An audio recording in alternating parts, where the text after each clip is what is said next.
あきらくんはいちごのアイスが食べたくなりました。靴を履いて店へ向かいました。店はあきらくんの家の近くにあります。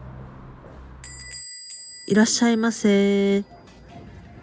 あ、チョコレートアイスの方が安いようです。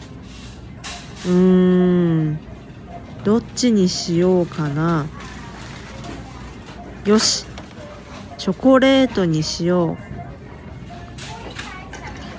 カードでお願いします。おいしい。